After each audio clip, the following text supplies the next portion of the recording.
आज का युवा सबसे पहले तो भेष बदलना शुरू करे। और कैसे शुरू करे कि सप्ताह में केवल एक दिन ऐसा रखे, जैसे संडे छुट्टी है, जैसे सोमवार व्रत है, मंगलवार हनुमान जी का वार है, ऐसे ही सप्ताह में एक दिन ऐसा रखे कि उस दिन उसको भारतीय परिधान में ही रहना है, तिलक लगाना ही है, धोती पहननी ही है, कंठी धारण करनी ही है, बगलबंदी पहननी।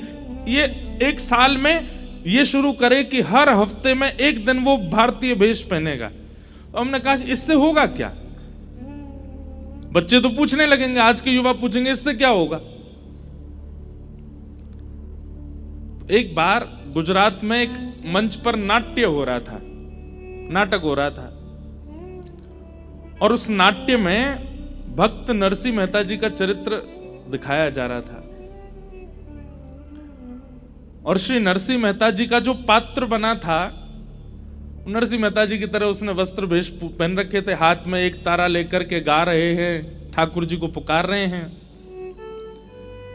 जब नाट्य पूरा हुआ तो उसको इतनी जल्दी थी कि उसने पोशाक नहीं उतारी, वो सीधे बिना पोशाक उतारे ही घर भागा।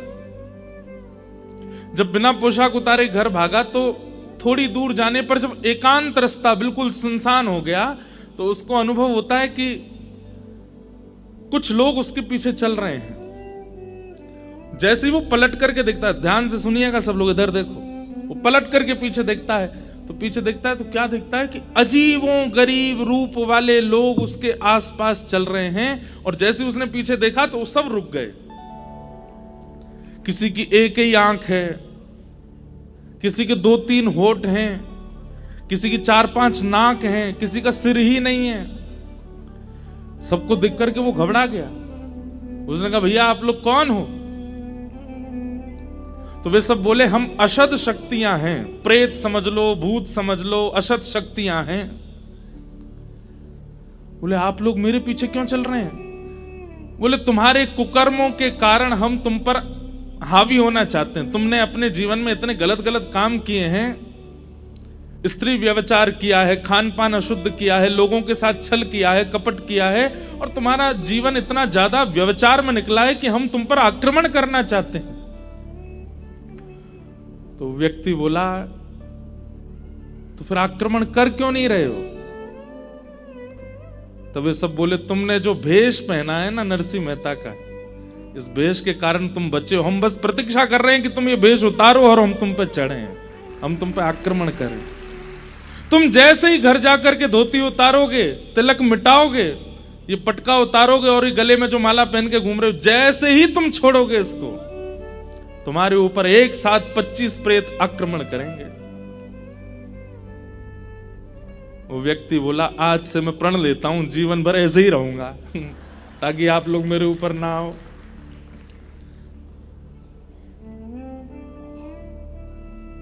आपको हो सकता है कि सुनने में केवल बात लग रही हो। लोग बाग हमारे पास आते हैं, कोई बोलते हैं हमारे ऊपर उसने टोना कर दिया, उसने टोटका कर दिया, उसने हमको नजर लगा दी, उसने हमारे साथ गलत कर दिया, मेरे को नेगेटिव एनर्जीज बहुत ज्यादा परेशान कर रही हैं।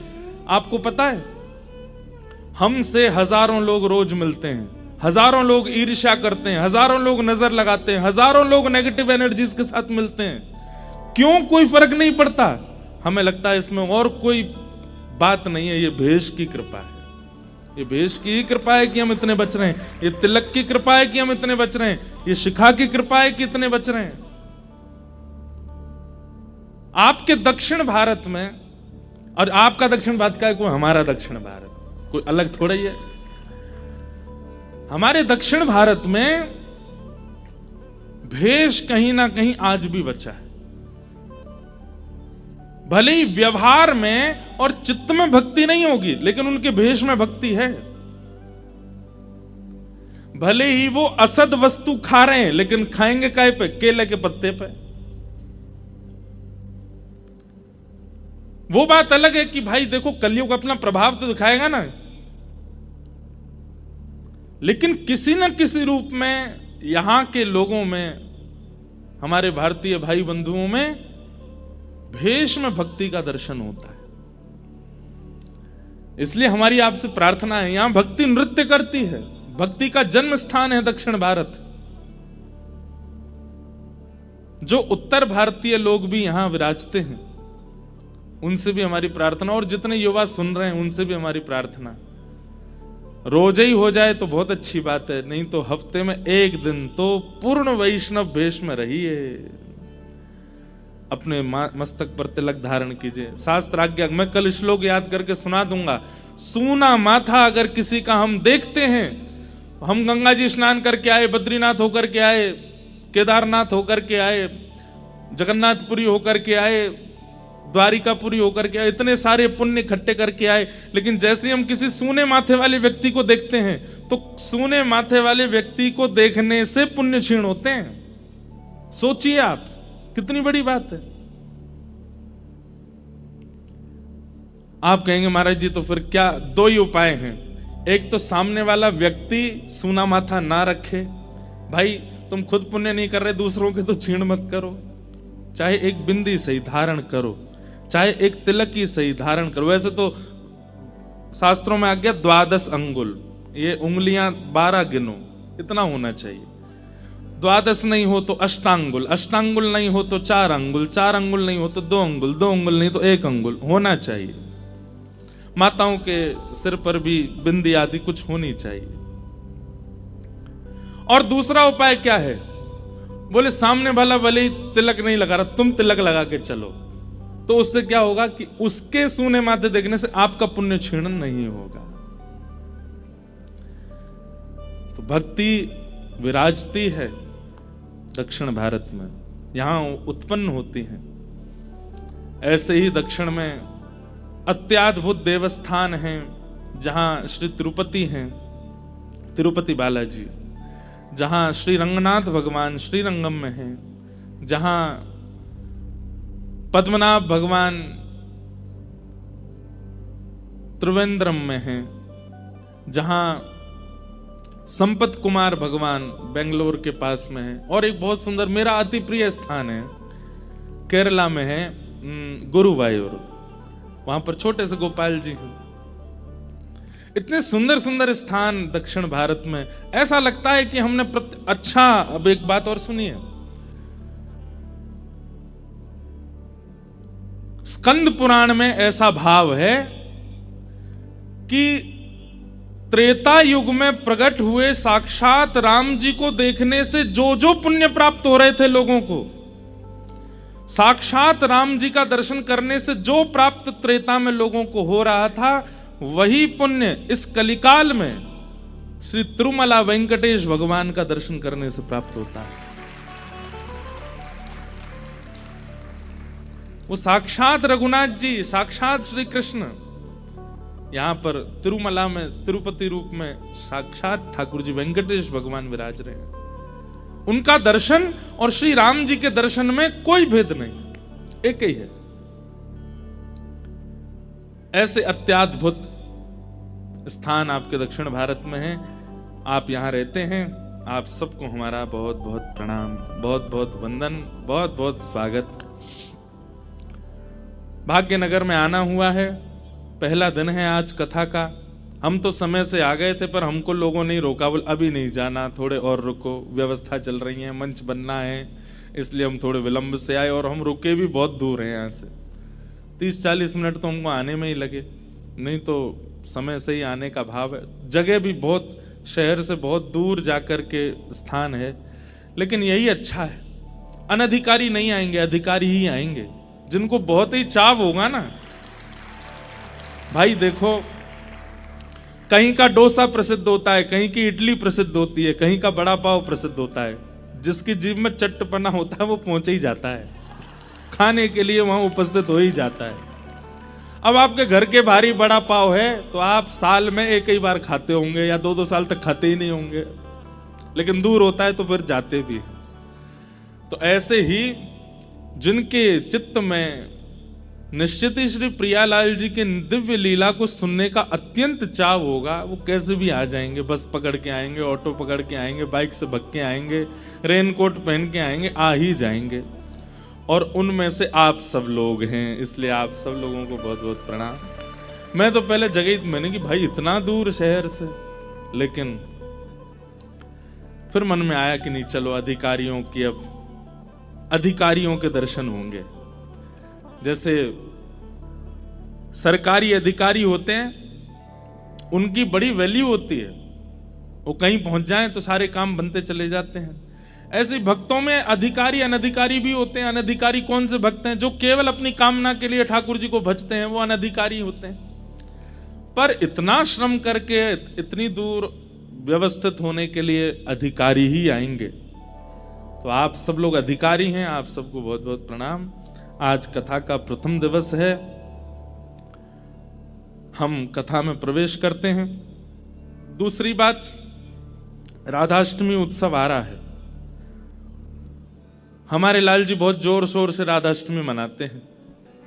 अब वो जोर शोर से कैसे मनेगी, उसकी रूपरेखा आप लोग बना लीजिए। राधाष्टमी हमारी या तो व्रज में होती है या कहीं सुंदर स्थान पर ही राधाष्टमी करते हैं जब से लाल जी आए, क्योंकि लाल जी का अभिषेक भी होता है और फिर उस दिन हमारे ठाकुर जी चुनरी पहनते हैं, श्यामा सखी बनते हैं।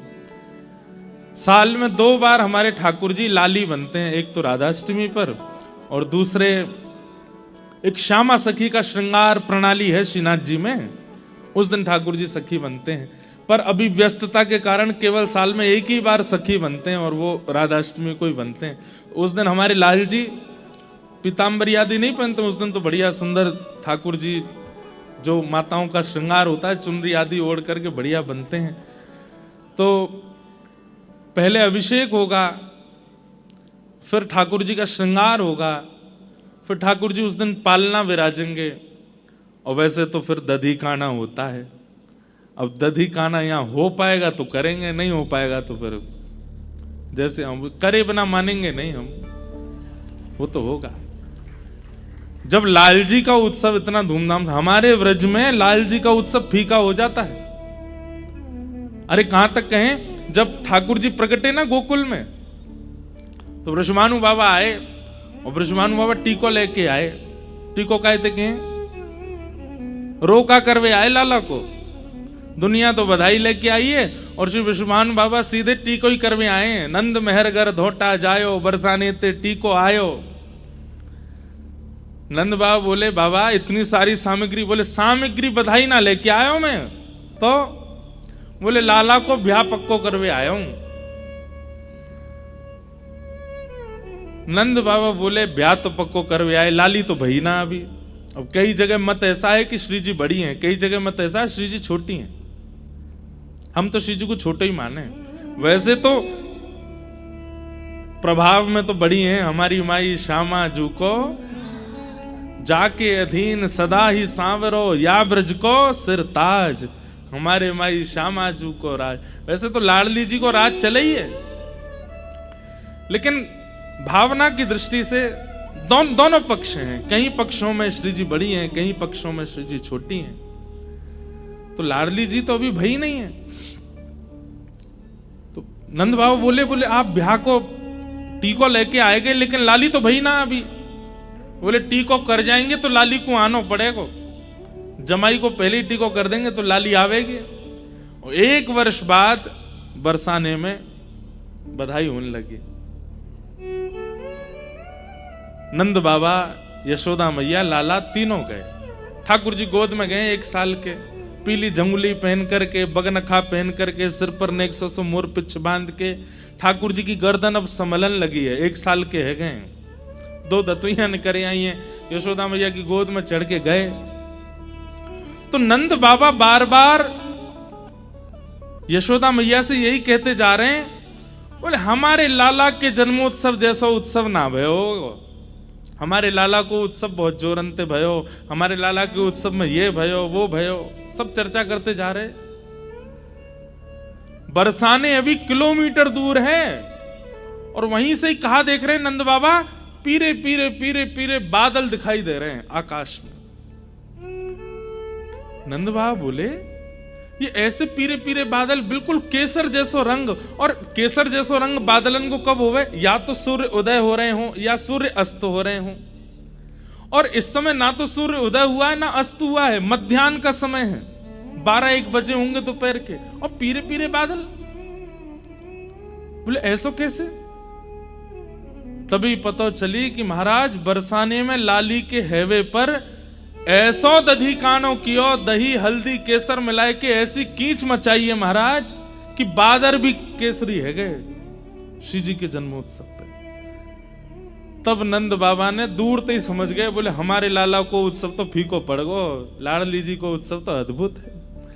तो एक प्रकार से हमारे लाल जी की जन्माष्टमी जैसी मनती है उससे 21 होनी चाहिए राधाष्टमी, और वो जिम्मा अब आप भाग्यनगर वालों को मिला है। तो इसलिए राधाष्टमी पे कोई चूक रहे नहीं जाए। भले ही चौथे दिन कृष्ण जन्म होगा कथा में, राधाष्टमी 30 की है, 31 की, 31 की अभिषेक 31 को होएगो, और फिर पूरे दिन उत्सव मनेगो 31 तारीख, यानी कि थर्ड लास्ट डे कथा का। कथा के अनुसार तो उस दिन गोवर्धन लीला होगी, लेकिन अब उसकी योजना आप लोग सब जो यहाँ के व्यवस्था प्रमुख सब लोग बैठ के बनाओ। हमारे लाल जी आनंदित है जाए कि भाई भाग्यनगर में राधाष्टमी में सुख है गयो, आनंद है गयो। तो ऐसी भावना है। आइए अब ज्यादा विलंब ना करते हुए आज प्रथम दिन का कथा का है, कथा में प्रवेश करते हैं। कल से बिल्कुल समय से कथा अपने स्थान पर प्रारंभ होगी। आप सब लोग समय का ध्यान रखिएगा। बोलो वृंदावन बिहारी लाल की सच्चिदानंद रूपा। उद्देश्य यदि है तो भागवत सुनने का अधिकार पूर्ण होगा, प्राप्त होगा।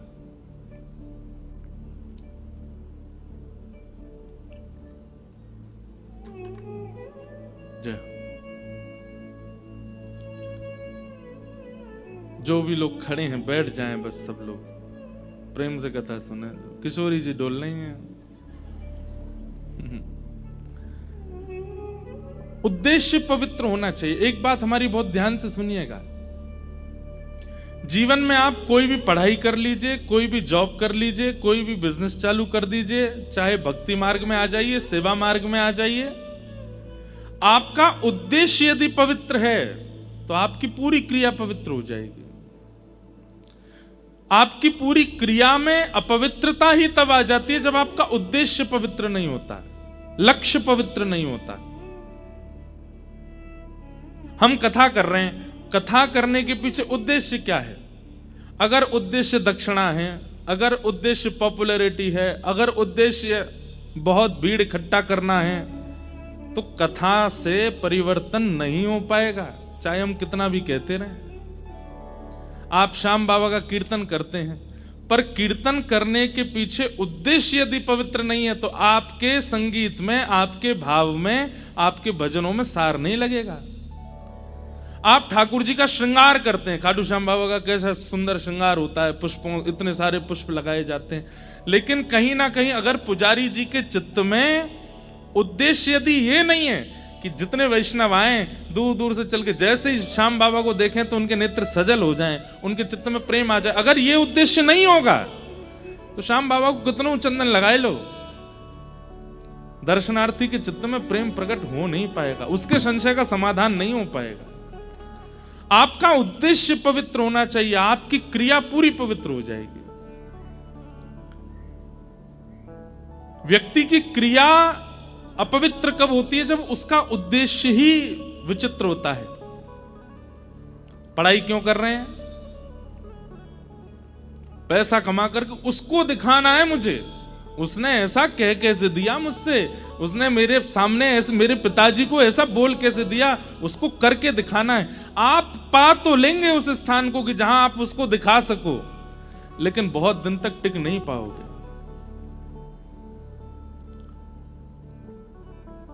भगवान श्री कृष्ण पांडवों का संग केवल इसलिए करते हैं क्योंकि युद्ध के पीछे उनके चित्त में खून करना नहीं है, युद्ध के पीछे उनके चित्त में किसी का वंश उजाड़ना नहीं है, अपने अधिकार को प्राप्त करना, अपने पिता का जो राज्य था वह लेना, यह उद्देश्य है। और कौरवों का उद्देश्य क्या है? भले ही उनके पास भीष्म पितामह है, भले ही उनके पास द्रोणाचार्य है, भले ही उनके पास एक से एक अद्भुत योद्धा हैं, पर उद्देश्य खराब है। क्या? इन पांडवों को कैसे भी नष्ट करो, इनके यहां पर भृगु ऋषि को भेज दो, इनको लाक्षा भवन में जला करके नष्ट कर दो, इनको 14 वर्ष का वनवास करा दो और उसमें ऐसा कर दो, ऐसा कर दो। उद्देश्य पवित्र नहीं है, इसलिए ठाकुर जी ने कौरवों का संग नहीं किया। क्रिया चाहे छोटी हो, कर्म चाहे छोटा हो चाहे बड़ा हो, उद्देश्य पवित्र रखिएगा, ठाकुर जी आपके साथ खड़े हो जाएंगे आकर के। कहीं ना कहीं हमारा उद्देश्य पवित्र होता है। कथा के पीछे उद्देश्य, कई लोग कई बार कथा कराते हैं ना, उनके पीछे कई लोगों का उद्देश्य बहुत विचित्र होता है। हमारा नाम हो जाएगा कि हमने कथा कराई, हमारा नाम हो जाएगा हमने उनको बुलाया, हमारा नाम हो जाएगा कि ऐसी कथा कराई। अगर इस उद्देश्य से कथा कराते हैं ना, कथा का कोई रूप उनको प्राप्त नहीं होता। कई नेताजी लोग भी कथा कराते हैं, वो कब कराते हैं? जब वोट का समय आता है ना उनका, जब इलेक्शन का समय आएगा तब कथा कराएंगे। बीच बीच में महाराज जी हमारा नाम लेकर के बोल दिया करना, बहुत अच्छे हैं। कथा का उद्देश्य ही परिवर्तन। अब वो कथा भक्ति जागृत कैसे कर सकती है जिसको वोट मांगने के लिए कथा करानी है? अभी तो खैर हमें ऐसी कथा नहीं आती, अब पहले बहुत आती थी, तब करनी भी पड़ती थी मजबूर में। पर मैं जाते जाते बोले ही देता था कि उद्देश्य पवित्र नहीं है तो फिर कथा भी पूरी सुन लेंगे तो भक्ति जागृत नहीं होगी। कई लोग इसलिए कथा कराते थे कि हमारे घर में संतान नहीं है, संतान हो जाए। कई लोग इसलिए कथा कराते, बेटा का ब्याह नहीं हो रहा है इसलिए हो जाए, व्यापार चल जाए। उद्देश्य कहीं संसार रख लिया कथा के पीछे तो आप बहुत बड़े भाव से वंचित हो जाओगे। आज हम पहले ही आपको सावधान कर रहे हैं, उद्देश्य केवल ये रखिएगा, श्याम सुंदर सदा हमको प्यारे रहें, हम उन्हीं के रहें, वो हमारे रहें। गाइए, श्याम सुंदर। ताली मत बजाओ, बस गाओ। हमको प्यारे रहे, हम उन्हीं के रहे, वो हमारे। कितनी अच्छी आवाज है आपकी, खुद को भी नहीं सुनाई दे रही होगी। ऐसे उद्देश्य होगा। अरे गाइए, जितनी तेज लड़ाई करते हो घर में उतनी तेज कीर्तन करो। जितनी तेज आप घर में चिल्लाते हो उतनी तेज स्वर में ठाकुर जी का कीर्तन जिस दिन प्रारंभ हो जाएगा ठाकुर जी मिल जाएंगे आपको। श्याम सुंदर सदा हमको प्यारे रहें, हम उन्हीं के रहें, वो हमारे रहें। श्याम सुंदर सदा हमको प्यारे रहें, हम उन्हीं के रहें, वो हमारे। परसों कथा चल रही थी जयपुर में, वहां भी मैंने स्मरण किया था हमारे गिरिराज जी में पंडित श्री गया प्रसाद जी महाराज हमारी हर कथा सुनते हैं सामने बैठ के। आपकी गोद में प्रियालाल जी खेलते थे इसी कलिकाल में, आज से 30-40 साल पहले। आपसे किसी ने आके कही, बोले लाला बहुत खेल है, ठाकुर जी बहुत पीड़ा देते हैं, ठाकुर जी बहुत जीवन में उथल पुथल मचाते हैं, कभी मेरे काम रुकवा दें, कभी मेरे पैसा खर्च करवा दें, कभी मेरी मैया बीमार कर दें, कभी मेरी पत्नी को उठाए दें, ठाकुर जी बहुत खेलें। तो पंडित जी महाराज क्या बोले, लाला शिकायत मत करे, बल्कि ठाकुर जी से प्रार्थना कर, जितनो चाहो खेल लो, लेकिन खिलौना में ही रहना चाहिए, खिलौना नहीं बदलना। खिलौने का क्या स्वरूप है? बालक जितना उसकी रुचि होती है ना उतना उसको संभालता है। जैसे डॉल्स के साथ छोटी छोटी बच्चियां खेलती हैं, उनको सुलाएंगी, बाल काटेंगी, कपड़े पहनाएंगी, उनको कभी खाना बनाएंगी, कभी उनकी शादी कर देती हैं, कभी कुछ, किसी दिन मन आता है तो नार मड़ोड़ के फेंक देती हैं। लेकिन वही फिर जब उसको बाद में लगता है कि आज गुस्से में मैंने, फिर वही जाती है, फिर नार लाके फिर लगा देती है। तू बुरा नहीं मानना, हाँ आज गुस्सा आ गया था। ठाकुर जी भी ऐसे ही करते हैं। लेकिन मान लो कि आपने गुड्डे की नार मरोड़ दी और गुड्डा आपसे नाराज होकर के और आपको ही अपशब्द कहने लगा, दोबारा उस गुड्डे के पास नहीं जाओगे। हम लोग यही करते हैं। ठाकुर जी खेल क्या लेते हैं हमारे साथ में, हम शिकायतें शुरू कर देते हैं। पंडित श्री गया प्रसाद जी महाराज कहते, बोले जितनो चाहो खेल लो हमारे साथ, पर एक ठाकुर जी वचन दे दो कि खिलौना मैं ही रहना चाहिए, खिलौना मत बदलना, चाहे जो कीजिए हमारे साथ, पर हमें बदलिएगा नहीं। इसलिए भैया उद्देश्य पवित्र रखो कि इस कथा के सप्ताहवें दिन जब ये कथा विश्राम हो, हर दिन आप ठाकुर जी के थोड़े समीप पहुंचो। आज जितने हैं, शाम को कथा विश्रांति तक आप ठाकुर जी के और समीप होने चाहिए।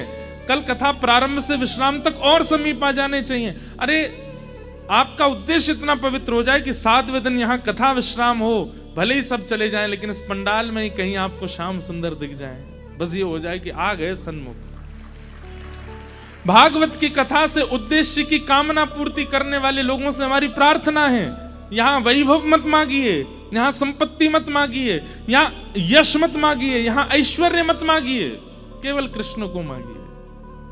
श्रीमद् भागवत जी वो प्रदान करने के लिए बैठी हैं। मतलब वही बात हो गई कि आप साड़ी की दुकान पर गए और साड़ी वाले से बोल रहे, भैया कलाकंद खिला दो। कलाकंद है नहीं, वो मंगवाएगा, किसी को भेजेगा, भाई वो बाहर दुकान है मिठाई की वहां से ले आओ। भैया थम्स अप पिला दो, है नहीं, मंगवाएगा। भैया दूध पिला दो, अरे भाई तुम साड़ी तो लो। ठीक वैसे ही भागवत जी की शरण में आकर के आप कहोगे कि हमारे जीवन के आर्तों को दूर कर दो, तो भागवत जी फिर बाहर ब्रह्मा जी इसके आर्त दूर करो। आप भागवत जी कथा में आकर के कहेंगे कि हमारे जीवन के ये कामनाएं इनको पूर्ण करवा दो, तो फिर भागवत जी बाहर किन्हीं देवताओं को ढूंढेंगी, भाई इसकी कामना पूरी करो। लेकिन भागवत जी से आपने अगर कामना की कि आप केवल श्याम सुंदर को प्रदान कर दो, भागवत जी कहेंगे हमारी गोद में बैठे, ले तेरी गोद में बैठा दो, ये तो मेरे पास है, ये तो मेरी सामग्री है। भागवत जी की सामग्री है श्री कृष्ण, मांगिए प्रदान करेंगे। इसलिए उद्देश्य पवित्र रखिएगा। भगवान के 3 रूप हैं, सत्य, चैतन्य और आनंद। बहुत ध्यान से सुनिएगा। सबसे पहला ठाकुर जी का स्वरूप क्या है? सत्य। सत्य विश्वास होता है।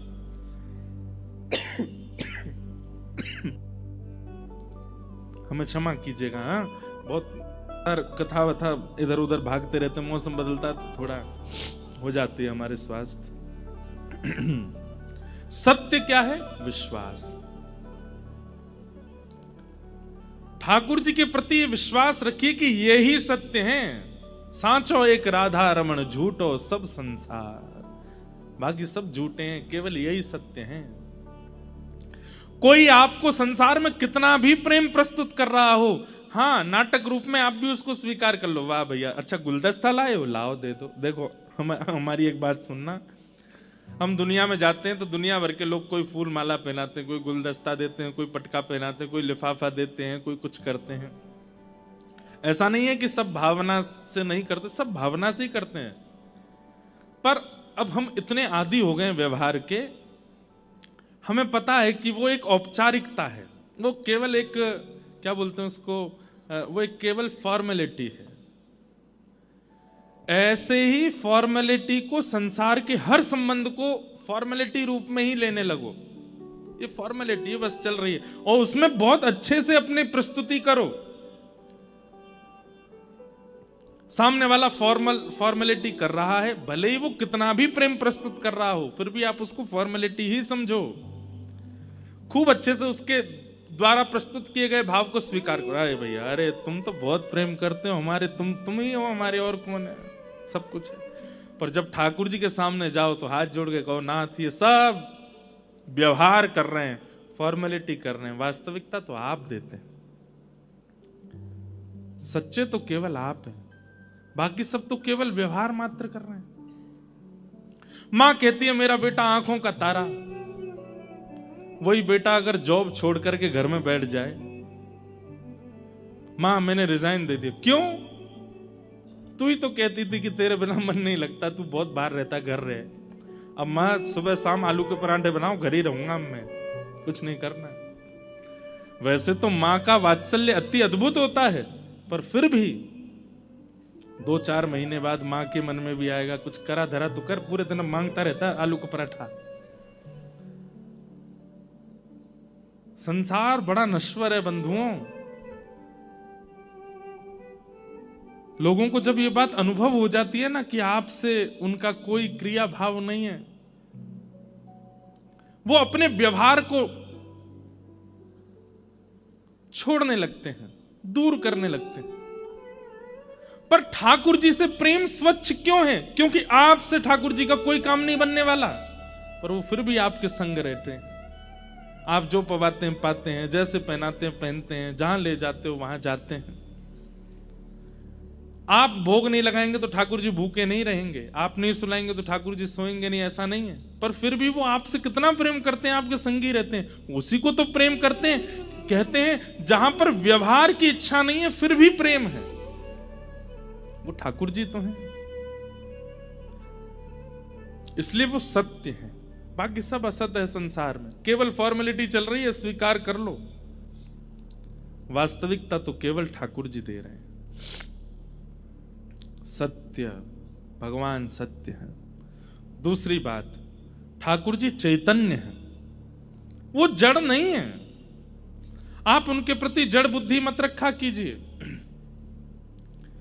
हमारी बात मानिएगा, जिस दिन आप भगवत सेवा से जड़ बुद्धि निकाल देंगे, उस दिन से आपकी सेवा अद्भुत होने लग जाएगी। आपके मन में यह व्यवहार नहीं है कि ये जड़ हैं। उसी दिन से एक बार सागर एक जगह है मध्य प्रदेश में, वहां पर एक बिहारी जी का मंदिर है।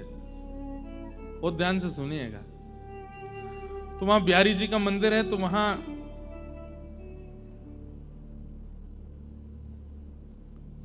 बिहारी जी की गौशाला भी छोटी सी, तो वहां गैया की सानी भी पुजारी जी करते थे, बिहारी जी की सेवा भी पुजारी जी करते थे। सानी समझते हैं? भूसा आदि, उसमें चारा आदि मिला करके गाय के लिए उपयुक्त उसको बनाना, उसको सानी कहते हैं। तो पुजारी जी बेचारे पूजा भी करते, सेवा भी करते, गौशाला में सानी भी करते, सब करते। आज पुजारी जी पता नहीं क्यों श्रमित ज्यादा हो गए, तो गैया की सानी नहीं करी उन्होंने। तो स्वयं बिहारी जी गए सानी करने, ठाकुर जी निकल के गए और सानी करके आए। इतने में ही पुजारी जी लौटे आए, तो ठाकुर जी दौड़ करके गए और जाके ऐसे खड़े हो गए। जैसे ही ठाकुर जी जाके खड़े हुए, तो पुजारी जी ने क्या देखा, गौशाला से लेके मंदिर तक पूरे ऐसे भूसा पड़ा हुआ है, भूस पड़ा हुआ है।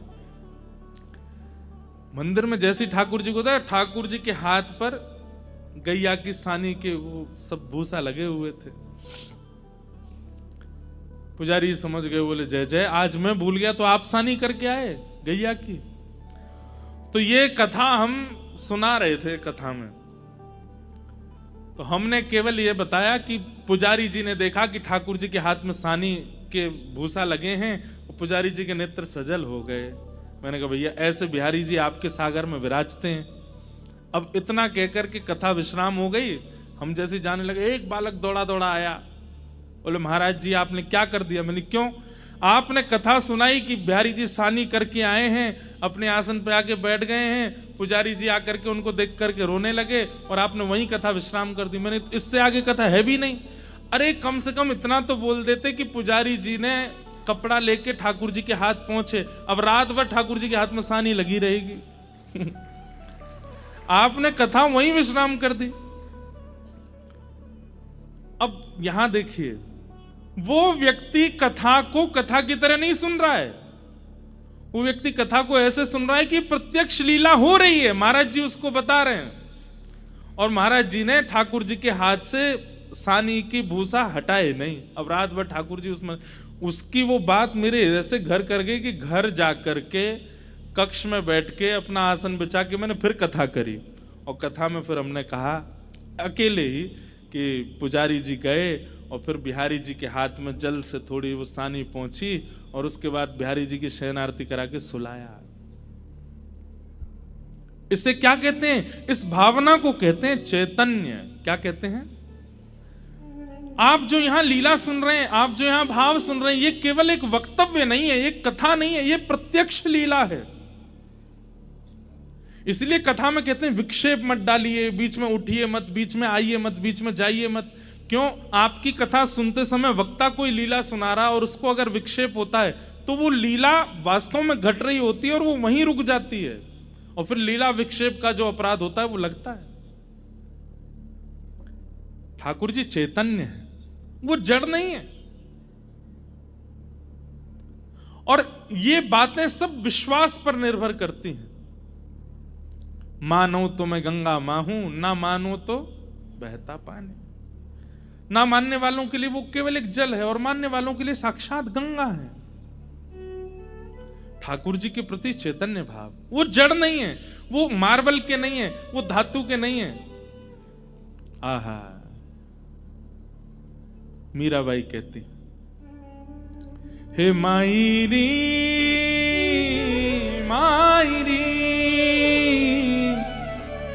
मायरी मैंने लियो री गोविंदा मोल रे, मैंने लियो री गोविंदा मोल रे, मैंने लियो री गोविंदा मोल रे, मैंने लियो री गोविंदा मोल रे, मैंने लियो री गोविंदा मोल रे। ओ मायरी मायरी, ओ मायरी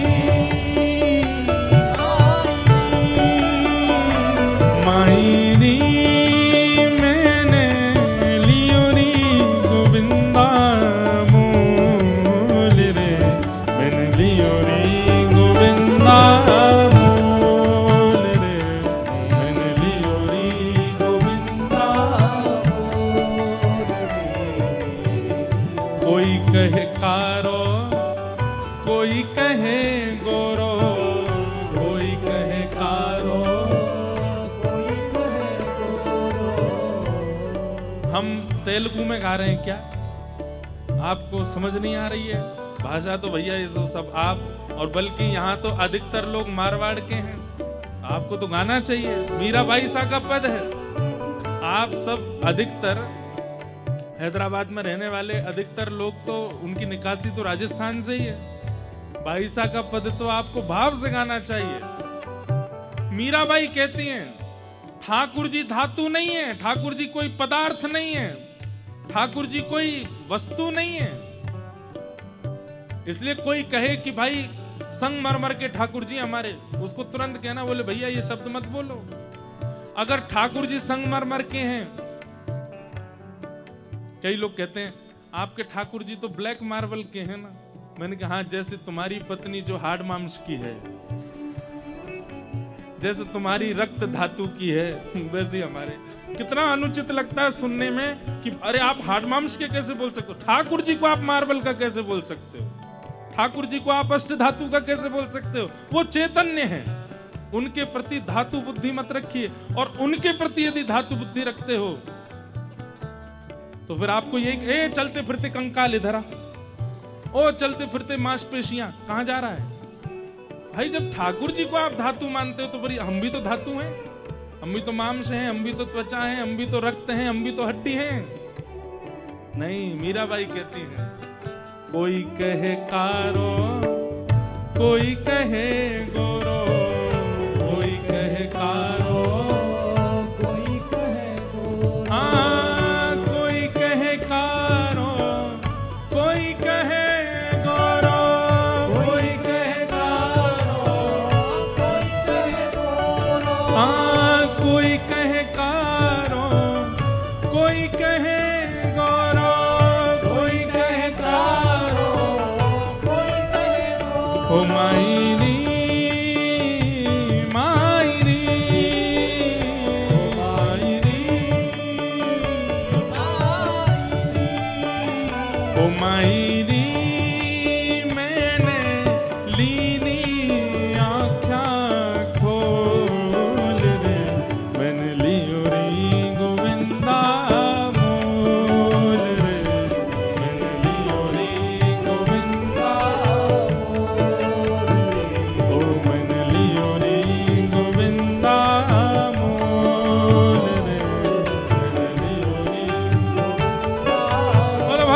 विठल भगवान की।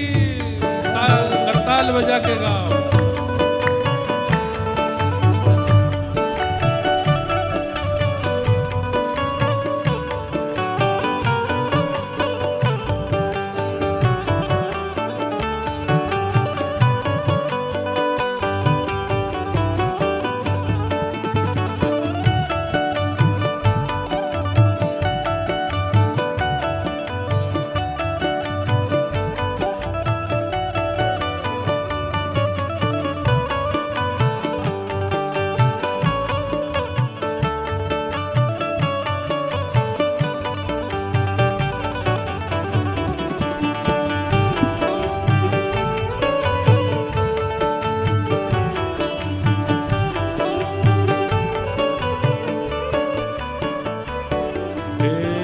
कोई कहे हल्को, कोई कहे भारो, कोई कहे हल्को, कोई कहे भारो, कोई कहे हल्को, कोई कहे भारो, कोई कहे हल्को, कोई कहे भारो। हाँ कोई कहे हल्को, कोई कहे भारो, कोई कहे हल्को, कोई कहे भारो। हाँ कोई कहे हल्को, कोई कहे भारो। कोई कहे हल्को, कोई कहे भारो। ओ मायरी मायरी मायरी, ओ मायरी मैंने लियोरी तराजू तोल रे, मैंने लियोरी गोविंदा मोल रे, मैंने लियोरी गोविंदा ओ मैंने लियोरी गोविंदा मोल रे, मैंने लियोरी गोविंदा। और सारे प्रश्नों का उत्तर मीराबाई अंतिम पंक्ति में देती है। कोई कहता काला, कोई कहता गोरा, कोई कहता भारी, कोई कहता हल्का, कोई कहता चोरी, कोई कहता खरीद के लाइए। कोई कहे महंगो, कोई कहे सस्तो, कोई कहे महंगो, कोई कहे सस्ता। हाँ कोई कहे महंगो, कोई कहे सस्तो, कोई कहे महंगो, कोई कहे सस्ता। हे कोई कहे महंगो, कोई कहे सस्तो, कोई कहे महंगो, कोई कहे सस्ता। कोई कहे महंगो, कोई कहे सस्तो। कोई कहे महंगो, कोई कहे और सस्ता। इस पंक्ति को सुनिएगा मीराबाई क्या कह रही है। ओ मायरी ये तो आवत प्रेम के मोल रे, ये तो आवत प्रेम के मोल रे, ओ मैंने लियोरी गोविंदा मोल रे, मैंने लियोरी गोविंदा मोल रे, ओ मैंने लियोरी गोविंदा मोल रे। आइए मायरी मायरी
नागर, गिरधर नागर नटवर नागर। ओ मीरा के प्रभु गिरधर नागर, मीरा के प्रभु गिरधर नागर। ओ मायरी मायरी मायरी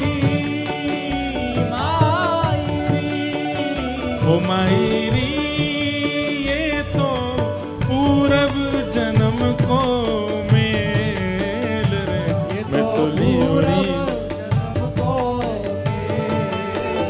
ओ मैं तो लियोरी गोविंदा मोल रे। मैं लियोरी गोविंदा,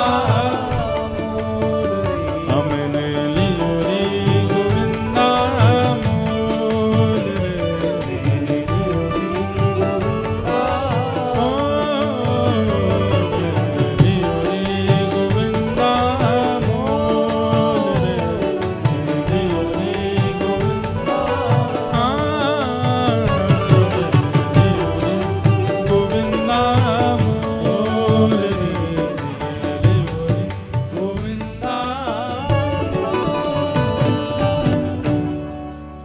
ये चैतन्य बुद्धि, यही ठाकुर जी का दूसरा स्वरूप है। उनको चैतन्य मानना है। मीराबाई कह रही हैं, कोई कहे महंगो कोई कहे सस्तो, अरे सुनो भैया कान खोल के, क्या ये तो आवत प्रेम के मोल। ये ऐसे ही नहीं आते हैं, ये प्रेम के कारण आते हैं, प्रेम के वशीभूत होकर के आपके पास आते हैं। मीरा के प्रभु गिरधर नागर, ये तो पूर्व जन्म को मेल रे, मैंने लियो री गोविंदा मोल। मीराबाई किसी रूप में स्वीकार कर ही नहीं सकती हैं कि ठाकुर जी पाषाण हैं, ठाकुर जी मूर्ति हैं, ठाकुर जी खाते नहीं हैं, ठाकुर जी बोलते नहीं हैं, ठाकुर जी ऐसे नहीं, सब करते हैं मीराबाई के साथ, क्योंकि वो उनको चैतन्य मानती।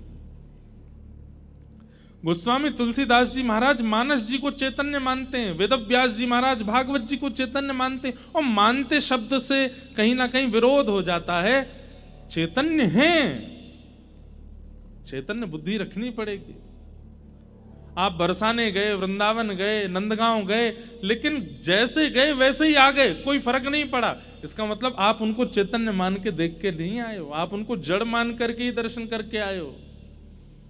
अगर चैतन्य बुद्धि रख ली होगी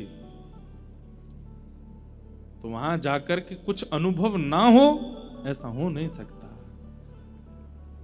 भगवान का दूसरा स्वरूप क्या है? चैतन्य। और सत्य और चैतन्य, इन दो बुद्धियों को जो अपने चित्त में व्यवस्थित कर लेता है, उसको ठाकुर जी फिर तीसरे रूप का आस्वादन कराते हैं, आनंद। सच्चिदानंद रूपाय, सत्य, चैतन्य और आनंद।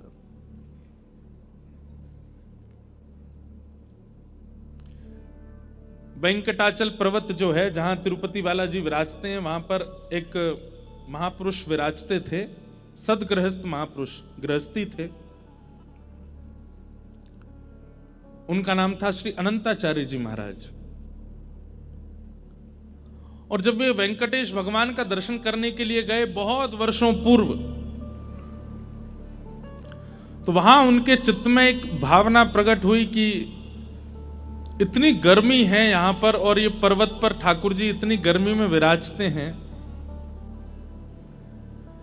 एक ठाकुर जी के सुख के लिए यहां पुष्करणी होनी चाहिए, पुष्करणी तालाब, जलाशय हो, जिसमें ठाकुर जी कभी नौका विहार कर लें, कभी जल क्रीड़ा कर लें, आनंद करें। इसलिए हमारे वैष्णवों में भी नियम है कि जब जेठ का महीना आता है तो सब लोग अपने अपने घरों में भी ठाकुर जी के आगे एक टब जैसा रखते हैं, उसमें खूब पानी, उसमें गुलाब जल आदि रखेंगे, उसमें कमल आदि रख देते हैं, फुब्बारा लगा देते हैं आर्टिफिशियल, ठाकुर जी को जल का सुख हो। उसी को श्री वैष्णव परंपरा में पुष्करणी कहते हैं। विश्व में जहां कहीं भी मंदिर है, ठाकुर जी की पुष्करणी जरूर सिद्ध होती है। हमारे वृंदावन में राधा वल्लभ जी और बिहारी जी में जाओगे तो वहां तो श्रोता ही वो दर्शनार्थी भीगते रहते हैं, ऊपर फुब्बारे चलते रहते हैं ठाकुर जी के आगे। तो श्री अनंताचार्य जी महाराज के चित्त में आया कि ठाकुर जी के लिए एक जलाशय होना चाहिए। लेकिन वो इतने सेवक थे कि उन्होंने कोई ऐसा नहीं कि 4, 5, 10, 20 लोगों को ले आए हों, खुद ही लग गए सेवा में। खुद ही फावड़ा उठाया, गड्ढा करके वहीं पुष्करणी तैयार करने लगे। उनकी गृहिणी साथ में थी, वो सगर्भ थी, गर्भ में बालक था। अपनी पत्नी से बोले, देवी देखो, सगर्भ अवस्था में कथा सुनना, वैदिक पुराणों का पाठ करना, ठाकुर जी की सेवा करना, ये सब बहुत लाभकारी होते हैं। तुम्हारे गर्भ में बालक है, मैं जानता हूं पीड़ा तो है, पर तुम थोड़ी मेरी सहायता करना। मैं यहां से खोद खोद के परात में भरूंगा, तुम बस उसको उठा करके वहां फेंकती आना। ठीक है। लग गए दोनों सेवा में। गर्मी का समय, ठाकुर जी की सेवा का विधान है, जितने रज रज के ठाकुर जी की सेवा करोगे उतनी जल्दी ठाकुर जी प्रसन्न होकर दर्शन देंगे। कलयुग में केवल दोनों भुजा उठा करके हरे कृष्ण कृष्ण कृष्ण हरे हरे, हरे राम राम राम हरे हरे। और जितने उत्कंठ भाव से, जितने भाव से, जितने प्रेम से भगवान नाम गाओगे उतनी जल्दी ठाकुर जी मिल जाएंगे। आप भले ही कलयुग में ठाकुर जी को मुकुट उल्टा पहना दो, ठाकुर जी को बुरा नहीं लगता। हाँ, आचार्य चरण आएंगे घर पे तो टोक देंगे, मुकुट उल्टा पहनाया है, श्रृंगार ऐसे नहीं ऐसे करना है, उनको टोकने का अधिकार है। ठाकुर जी को बुरा नहीं लगता। ठाकुर जी कहें अब तू जैसे चाहे कर ले। कलयुग है भैया। हमारे पूज्य नाना जी पंडित श्री कृष्णलाल शास्त्री जी, वो इतनी अच्छी व्याख्या करते थे। बोले, लाला दीपावली पे पटाखे की दुकान जब खुलेगी ना, तब अगर तू जावेगा तो पटाखे बहुत महंगे मिलेंगे। और बोले जब पटाखे की दुकान बंद है रही हो, पुलिस घूमती है ना कि बंद करो 9-10 बजे सब बंद, उस समय अगर पहुंचोगे तो दुकानदार को ये लगती जल्दी जल्दी मेरे पटाखे बिके, तो वो 100 रुपए वाला पटाखा भी 50 में बिक देगा।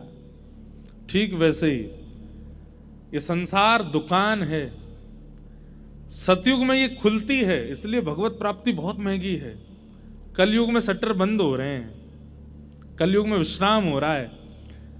तो जब यहां जीव कहता मैं तप नहीं कर सकता, ठाकुर जी बोलते मत करे, यज्ञ कर ले, बोले यज्ञ भी नहीं होगा। बोले मत करे, सेवा कर ले, बोले वो भी नहीं होगी। अरे एक बार हरि बोल दे, बोले हाँ वो बोल दूंगा। बोले जल्दी बोल और मुंह पा ले। इसलिए कलयुग में भगवत प्राप्ति बड़ी सहज कर देते हैं ठाकुर जी, बड़ी सर। अभी हम निकल नहीं पा रहे हैं। अभी भक्तमाल की कथा पूरी हुई ना परसों जयपुर में, वहां श्रीमन चैतन्य महाप्रभु का चरित्र कहा। क्या अद्भुत चरित्र है महाप्रभु जी का। पूरा नहीं हो पाया, 3 दिन कहे, 3 दिन में भी महाप्रभु जी का चरित्र बहुत थोड़ा थोड़ा कहा, तब भी बहुत अधूरा रह गया। नाम की कैसी महिमा, अद्भुत। इसलिए कलयुग केवल नाम आधारा, ये नाम के आधार पर चलता है।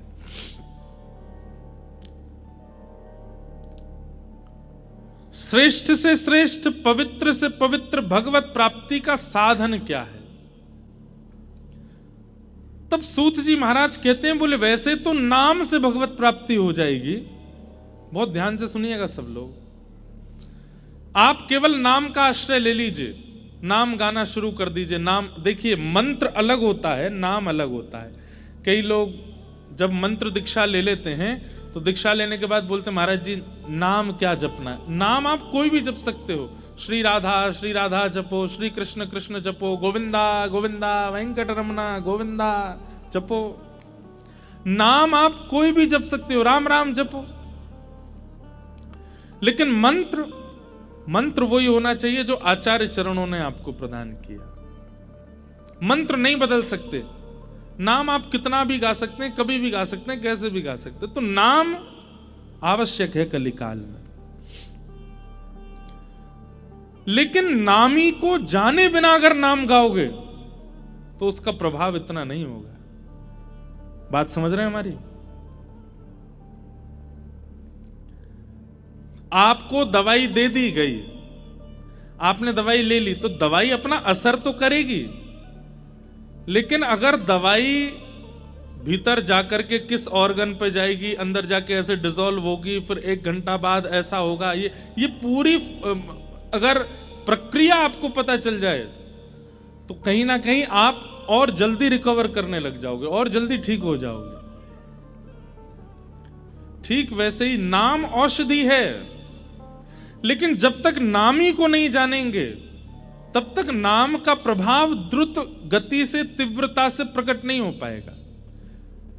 कलयुग में नाम से ही सिद्धि मिलेगी, लेकिन जब तक नामी को नहीं जानोगे तब तक सिद्धि मिलना, सिद्धि क्या है कलयुग में? भगवत प्राप्ति।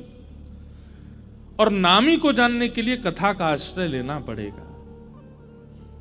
अब आप जप रहे हैं कृष्ण कृष्ण कृष्ण कृष्ण, लेकिन कृष्ण को जानते नहीं है, तो कृष्ण कृष्ण जपने से लाभ तो मिलेगा, लेकिन जैसा मिलना चाहिए वैसा नहीं मिलेगा। श्री राधा जपते तो हैं, पर श्री राधा रानी के रूप को जानते नहीं हैं, तो उसका क्या फायदा? आस्वादन तो आवश्यक है। मैंने आपसे कहा रसगुल्ला खा लो, आपने कहा कैसा होता? मैंने कहा मीठा। आपने कहा हमने कभी नहीं खाया, कैसा मीठा?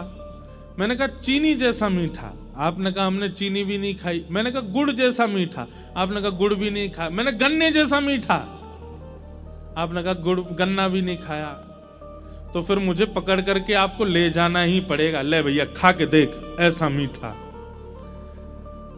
मिठास जब तक चखोगे नहीं या कभी चखा नहीं होगा तब तक उसका आस्वादन। अब मैं मंच से कह दूं क्या, विष्णु विष्णु विष्णु जपने लग जाओ, आप कहोगे उससे क्या होगा? मैंने कल्याण होगा। कैसा कल्याण होगा? बोले जैसा राजा अम्बरीश के साथ हुआ।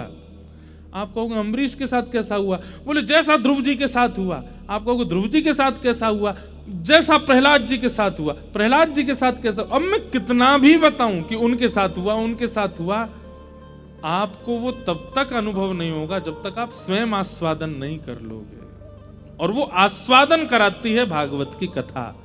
इसलिए यहां सूत जी महाराज उत्तर देते हुए कहते हैं, काल व्याल मुखग्रास त्रास निर्णास हेतवे श्रीमद् भागवतम शास्त्रम कलौ कीरेण भाषितम।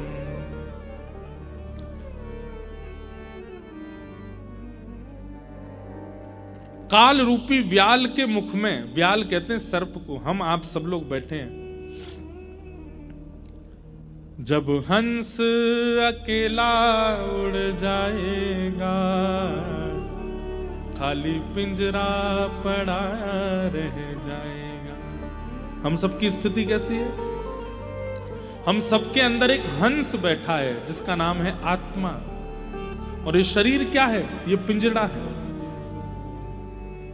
इस पिंजरे की शोभा तब तक है जब तक वो हंस अंदर बैठा है। पिंजरा तब तक अच्छा लगता है जब तक पंछी है। किसी दिन अगर पिंजरे का जरा सा भी गेट खुला रह गया, पंछी उड़ जाएगा, फिर पिंजरे की कोई वैल्यू नहीं। हम आप सब लोगों का जीवन ऐसा ही है। हमारी वैल्यू केवल तब तक है जब तक प्राण है, लेकिन ये प्राण कब चले जाएं कुछ नहीं पता।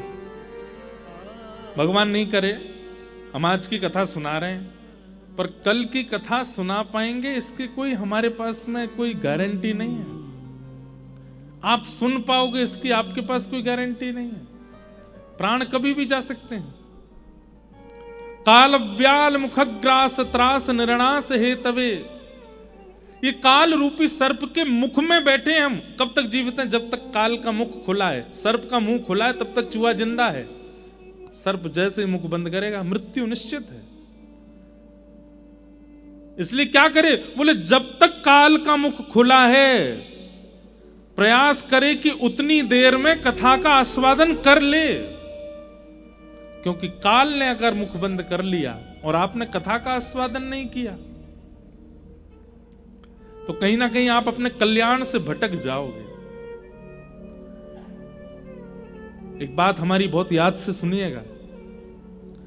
मैं और आप इस संसार में भले ही कितने उद्देश्य लेके आए हों, धन कमाना है, ऐश्वर्य कमाना है, नाम कमाना है, प्रॉपर्टी बनानी, फैक्ट्री बनानी, जो भी है, पर मूल बात यह है कि हम इंसान बन के इसलिए आए कि दोबारा हमें आना ना पड़े इस पृथ्वी पर।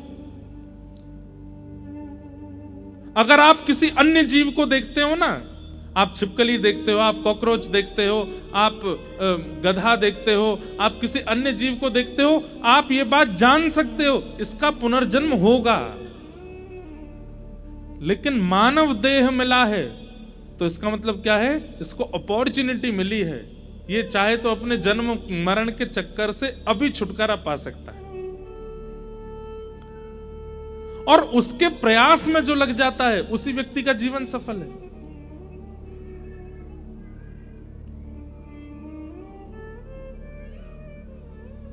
इसलिए भैया भागवत का आश्रय ले लो।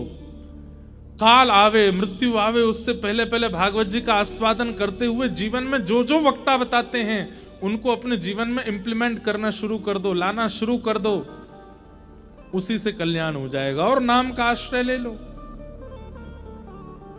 श्रीमद् भागवतम शास्त्रम कलौ कीरेण भाषितम। इस कलिकाल में भगवत प्राप्ति का श्रेष्ठ से श्रेष्ठ, पवित्र से पवित्र यदि कोई साधन है तो वो साधन भागवत की कथा है। हम कहां तक कहें, 7 दिन भी बहुत दूर की बात है। 2 घंटे, 1 घंटा, 10 मिनट कथा सुनकर के मैंने देखा है लोगों को परिवर्तित होते हुए। महाव्यसनी अपनी माता जी को छोड़ने आए थे कथा में, मां ने कह दिया 10 मिनट बैठ के चला जा, कथा तो चल रही है। 10 मिनट बैठे, 7 दिन की कथा निकल गई, जीवन बदल गया। उर्दू पुंड लगाते हैं, नित्य वृंदावन जाते हैं, हर महीने वृंदावन परिक्रमा करते हैं, ऐसा जीवन। ये बदलने की सामर्थ्य भगवत लीला में है, भागवत की कथा। इसलिए सूत जी महाराज कह रहे हैं श्रेष्ठ से श्रेष्ठ, पवित्र से पवित्र इस कलिकाल में भगवत प्राप्ति का साधन भागवत की कथा है, उसका आस्वादन करो। सौनकादि ऋषि कहने लगे महाराज ये भागवत की कथा सबसे पहले किसने किसको सुनाई, कृपा करके हमें बताओ। तब सूत जी महाराज बोले भागवत की कथा सबसे पहले सनक सनंदन सनातन सनत कुमारों ने भक्ति ज्ञान वैराग्य को सुनाई, नारद जी को साक्षी बना करके। अच्छा क्यों, ऐसा क्या हुआ था? तब कथा सुनाते हैं कि भक्ति के 2 पुत्र हैं, ज्ञान और वैराग्य।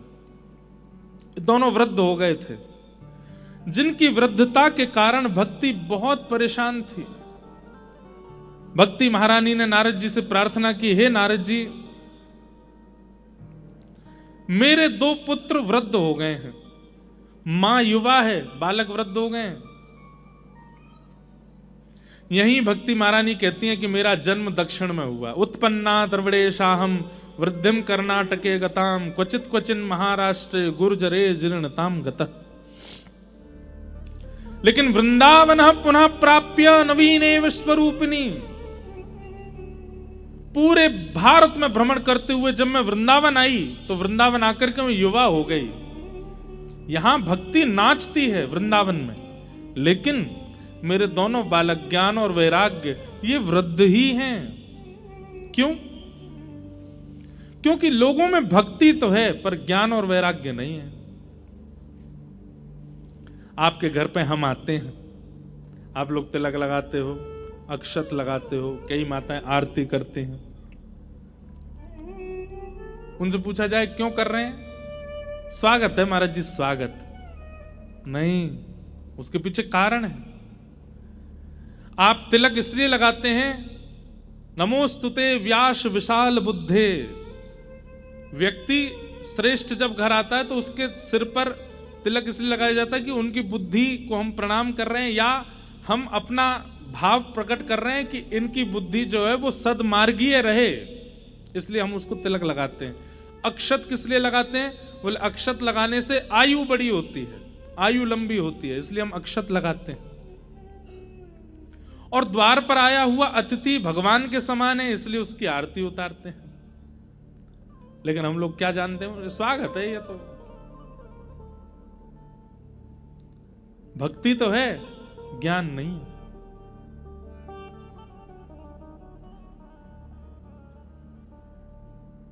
अष्ट सिद्ध नवनिध के दाता असवर दीन जानकी माता।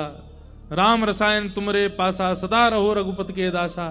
तुमरे भजन राम को पावे जन्म जन्म के। सबको याद है पर अर्थ नहीं पता होगा। ज्ञान नहीं है, भक्ति है। हमारे पंडित जी महाराज जब नाना सुगंध पुष्पाणि यथा कालोद्भवानि च पुष्पांजलिर्मया दत्त ग्रहण परमेश्वर सब बोलते हैं साथ में, पर उसका अर्थ नहीं पता। मंदिर जाएंगे, पापो हम पाप कर्मा हम पापात्मा पाप संभव त्राहि माम पुंडरीकाक्ष सर्व पाप हरो हरि, लेकिन अर्थ नहीं जानते। बच्चों से छोटे छोटे, बुरा नहीं मानना अगर कोई ऐसे बैठे हो तो, हम घर जाते हैं लोगों के यहाँ, अब तो नहीं जाना, अब जाना बंद कर दिया, पहले जाते थे तो छोटे छोटे बच्चे, महाराज जी को गायत्री मंत्र सुनाओ। गायत्री बोलने का, इस प्रकार सुनाने का, बच्चों को रटाने का अधिकार नहीं है।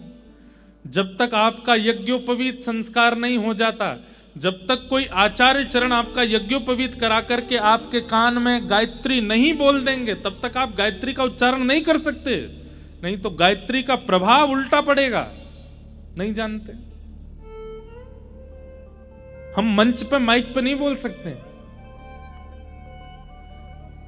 लोग सुबह सुबह योगा करते हैं पार्क में, और उस समय वॉल्यूम तेज करके वो चल रहा होता है, तत्सवितुर्वरेण्यम, उसमें हाँ जोर जोर से हंस रहे हैं, गायत्री चल रही है।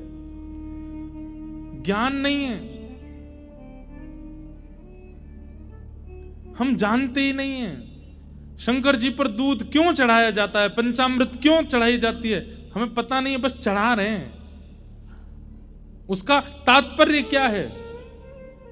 और अब एक नई चीज हो गई है, आजकल सोशल मीडिया का जमाना आ गया है, तो इतना ज्ञान दिए जा रहे हैं सब लोग, इतना ज्ञान दिए जा रहे हैं कि महाराज बस पूछो ही मत।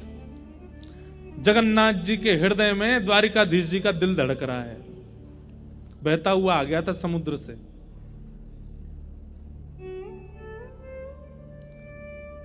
अब क्या हो रहा है? ज्ञान भी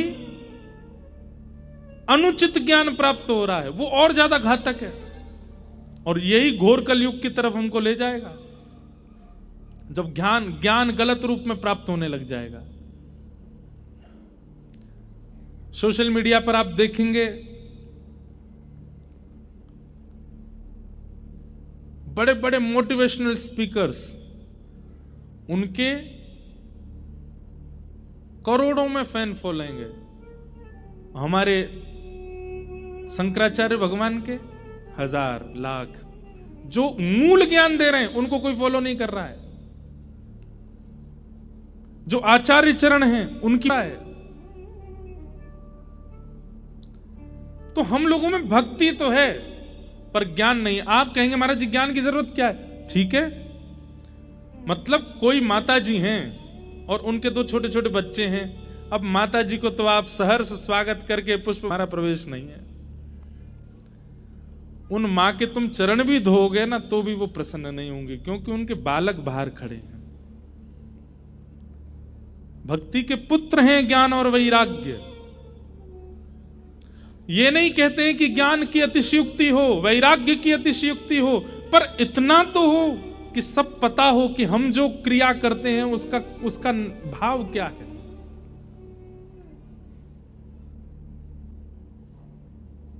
ज्ञान, सद और असद की स्थिति को ज्ञान कहते हैं। सही क्या है, गलत क्या है, ये जान लेना ये भी ज्ञान नहीं है, ये जान करके इंप्लीमेंट करना ये ज्ञान है। हाथ में मांस लेकर के खाने वाला व्यक्ति वो नहीं जानता कि ये गलत है, उसको पता है, लेकिन वो फिर भी खाता है। हम सब जानते हैं कि क्या गलत है क्या सही है, पर फिर भी हम करते हैं क्योंकि वो इंप्लीमेंट नहीं हो पा रहा। इसीलिए भक्ति हमको लाभ नहीं देती।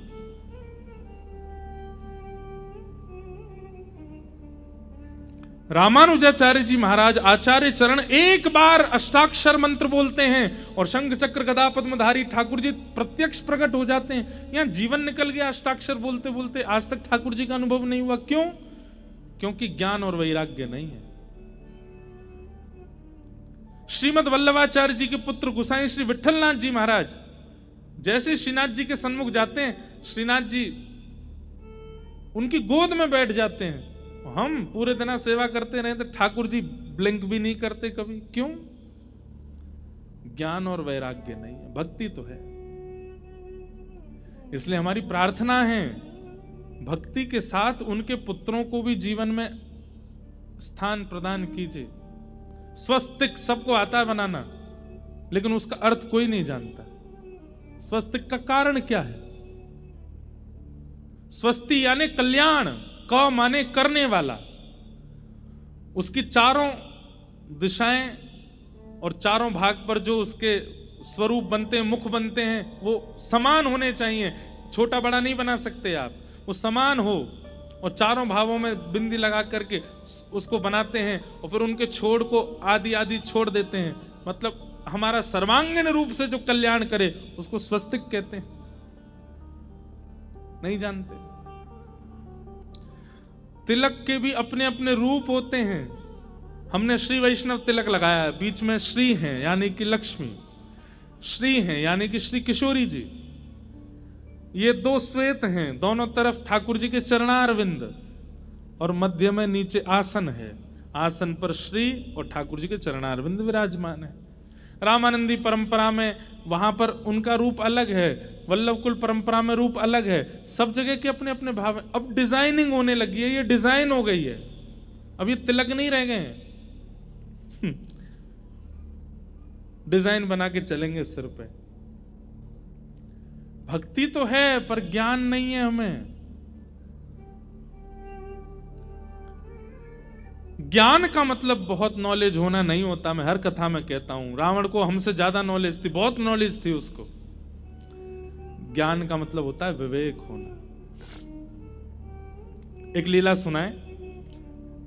हमारे श्री वैष्णव परंपरा में दक्षिण भारत में एक आचार्य चरण हुए श्री यामुनाचार्य जी महाराज।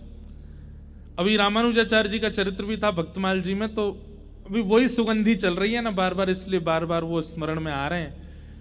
तो श्री यामुनाचार्य जी अपनी युवावस्था में एक राजा ने उनको शास्त्रार्थ के लिए बुलाया।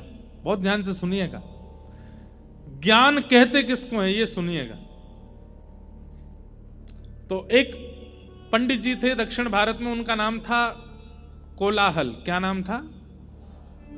तो कोलाहल पंडित जी क्या करते थे, इतने ज्ञानी थे, इतने ज्ञानी थे, वो सबको हराते घूमते थे। उनके सामने कोई मिल जाता, ए इधर आओ मुझसे शास्त्रार्थ करो। और सामने वाला जब हार जाता था तो उससे कहते, अब एक पत्र पे लिखो मैं कोलाहल पंडित जी से हार गया, आज के बाद ये मुझे जब भी मिलेंगे मैं इनको दंडवत प्रणाम करूंगा, कुछ दक्षिणा दूंगा। सब ब्राह्मणों से यही करवाते। तो एक राजा थे दक्षिण भारत में, चोल देश के राजा थे संभवतः, उनका नाम था पांडे। उनको इसमें बड़ा आनंद आता था कि एक हारे और एक जीते। वो ऐसी सभाएं करते रहते थे शास्त्रार्थ की। तो उन्होंने कोलाहल पंडित जी को परमानेंट रख लिया अपने राज्य में। बोले मैं ढूंढ ढूंढ करके विद्वानों को लाऊंगा, आप सबको हराते जाओ और मेरे देश का नाम रोशन करते जाओ। कोलाहल पंडित जी सबको हराते थे। तभी किसी ने नाम प्रस्ताव किया, बोले कि यामुनाचार्य जी हैं, उनको बुलाओ। तो यामुनाचार्य जी के लिए पालकी भेजी गई। पालकी में बैठ करके यामुनाचार्य जी आए, सामने कोलाहल पंडित जी बैठे, इधर यामुनाचार्य जी बैठे। तो बहुत ज्यादा गुण होना भी अच्छा नहीं होता। एक बात हमारी लिख लीजिएगा, कहीं अगर जगह मिले तो आपको लिखने की, थोड़ा सा अपूर्ण रहना चाहिए। बहुत योग्य और बहुत पूर्णता नहीं होनी चाहिए जीवन में। घड़े में थोड़ा पानी कम होगा, बोतल में थोड़ा पानी कम होगा तो खोलने पर छलकेगा नहीं। ऐसे ही कई लोगों को लगता है कि हम सर्वांगीण रूप से ऑलराउंडर बन जाएं, ये भी कर लें, वो भी कर लें, ये भी आ जाए, वो भी आ जाए, ये भी आ जाए और परिपूर्ण आ जाए। नहीं, थोड़ा अपूर्ण रहने दीजिए अपने आप को। थोड़ा ज्ञान में भी अपूर्ण रहो, थोड़ा भक्ति में भी अपूर्ण रहो, थोड़ा वैराग्य में भी अपूर्ण रहो, थोड़ा खाने पीने में भी पेट को अपूर्ण रखो। अपूर्णता आवश्यक है, क्योंकि जो पूर्ण होता है ना उसका छलकने लग जाता है। तो कोलाहल पंडित जी पूर्ण थे, यामुनाचार्य जी शांत बैठे थे। तो कोलाहल पंडित जी देखना तुम जो कहोगे उसी पर मैं तुमको हरा दूंगा और ये करूंगा वो करूंगा। राजा ने कहा आज किस विषय पर शास्त्रार्थ होगा? तो कोलाहल पंडित जी बोले ये यामुनाचार्य जी का शांत सा मुखड़ा देख करके मुझे लगता है बड़े बड़े विषय पर तो ये हार जाएंगे मुझसे, इनकी आवाज ही नहीं निकल रही है। तो एक बड़ा सामान्य सा विषय रखते हैं। बोले क्या? ये जो कुछ भी कहेंगे मैं उसका खंडन करूंगा। मतलब आपने कहा ऊपर पर्दे का रंग है सफेद, तो अब मेरा काम है कि मैं कैसे भी खंडन करूंगा, नहीं ये सफेद नहीं है, और मुझे ये सिद्ध करना पड़ेगा कि ये सफेद नहीं है। इसको कहते हैं खंडन शास्त्र।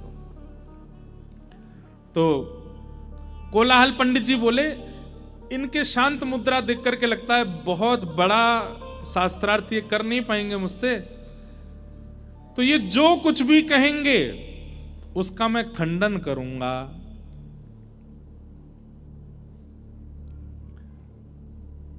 राजा ने कहा कितने वाक्य बोलने की अनुमति है? बोले 3 वाक्य बोलेंगे ये, और मैं तीनों वाक्यों का खंडन करके इनको हराऊंगा।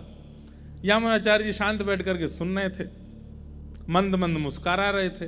राजा ने कहा शुरू किया जाए। तो यामुनाचार्य जी सबसे पहला शब्द बोले। एक कोलाहल पंडित जी जो हैं, इनकी माता जी जो हैं वो काकबंध्या हैं। काकबंध्या बोलते हैं जिनके एक ही संतान होती है, जिनके 2 संतान नहीं होती, दूसरी नहीं हुई, तीसरी नहीं हुई, एक ही है, उनको काकबंध्या। और कोलाहल जी अकेले ही थे, ना उनकी कोई बहन थी ना कोई भाई था। यामुनाचार्य जी बोले इनकी माता जी काकबंध्या हैं, करिए खंडन। अब कोलाहल बोले इसका खंडन कैसे करूं?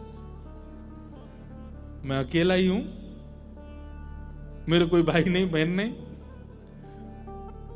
खंडन वाला नहीं चलेगा, कोई और बात करते। वो समझ गया कि ये मुझे हरा देंगे अब। तो राजा बोला नहीं नहीं, अभी 2 वाक्य रह गए हैं, उनमें खंडन भी कर दोगे तो भी आपकी विजय मानी जाएगी। तो सीरीज में 3 मैच यदि हैं तो 1 हार गए तो 2 जीत जाओ तो भी सीरीज होती है ना आपकी। बोले अभी तो 1 ही हारे हो, अभी 2 बातें और बोलेंगे। तो यामुनाचार्य जी दूसरी बात बोलते हैं, चोल देश के राजा पांडे ये बड़े धर्मनिष्ठ राजा हैं, ये बड़ी नीति से चलते हैं, गुरु आज्ञा का पालन करते हैं, करिए इस बात का खंडन।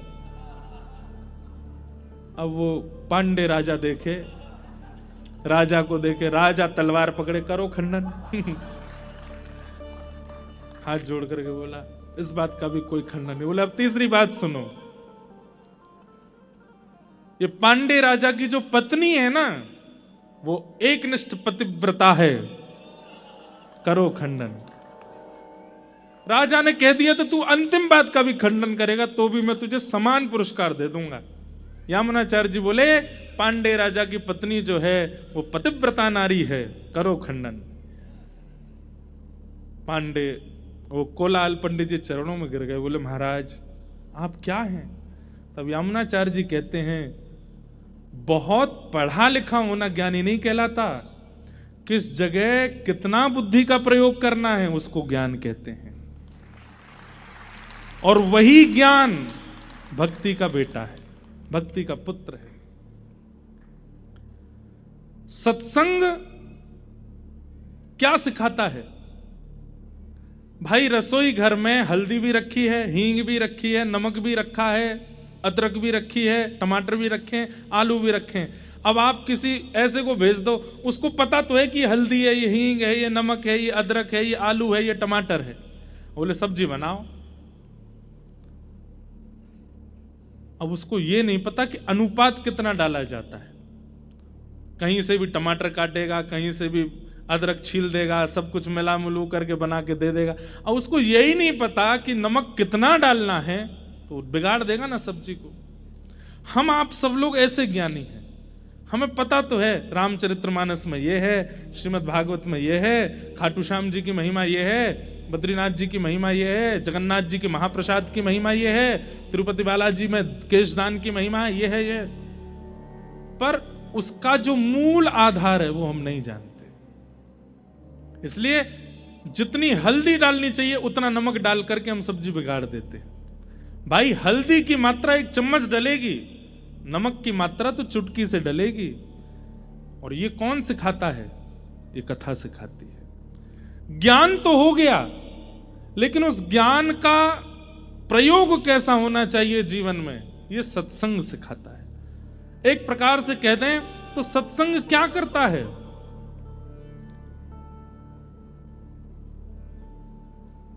इक्वेशन है बहुत सारी, प्लस भी हो गया, माइनस भी होगा, डिवाइडेशन भी हो गया, मल्टीप्लिकेशन भी हो गया। अब उस पूरी इक्वेशन का जो मूल रूप निकल करके आएगा, आपका तो दिमाग घूम गया, अब क्या करना चाहिए? तो श्रीमद् भागवत जी क्या कैलकुलेटर है, लो यहां पे ये माइनस करो, ये प्लस करो, ये डिवाइड करो, ये करो, इज इक्वल टू ये। ऐसे ही आपके पास में जितना कुछ भी है उस सबको एक फॉर्म में ला करके व्यवस्थित करना, ये भागवत जी करते हैं। नहीं तो किसी में ज्ञान ज्यादा है, किसी में वैराग्य ज्यादा है, किसी में गुण की अधिकता ज्यादा है, किसी में रूप गर्विष्ठता है, किसी में अभिमान है, लेकिन सबको मिनिमाइज करके बिल्कुल एक सिमेट्री में करने का काम सत्संग करता है। इसलिए सत्संग बहुत आवश्यक है। ज्ञान कितना होना चाहिए? जितना सत्संग में प्राप्त हो, जितना आचार्य चरण बता देते हो उतना ज्ञान लीजिए, जिससे सब व्यवस्थित हो जाए। और वो ज्ञान भी अगर जीवन में नहीं है तो भक्ति होते हुए भी आप प्रसन्न नहीं रह पाओगे। इसलिए भक्ति के प्रथम पुत्र का नाम क्या है? ज्ञान। और ज्ञान किसको कहते हैं? बहुत नॉलेज होना ज्ञान नहीं होता, सही और गलत की पहचान होना यह ज्ञान होता है। वैराग्य, सब कुछ छोड़ देना वैराग्य नहीं होता, सबके बीच में रहते हुए भी अपने मन को मचलने ना देना, इसको वैराग्य कहते हैं। सब कुछ है आपके पास, आपके पास में खाने के लिए बहु व्यंजन है, पहनने के लिए बहुत सामग्री है, भोग भोगने के लिए दुनिया भर की सामग्रियां हैं। आप पे इतना धन है, आप चाहें तो रात का डिनर दुबई करके आओ, सवेरे का ब्रेकफास्ट सिंगापुर में करो, मध्याह्न भोजन स्विट्जरलैंड में जाकर के करो, लेकिन इतनी योग्यताएं मिलने के बाद भी उसका उपभोग ना करके बहुत व्यवस्थित जीवन जीना, ये वैराग्य है।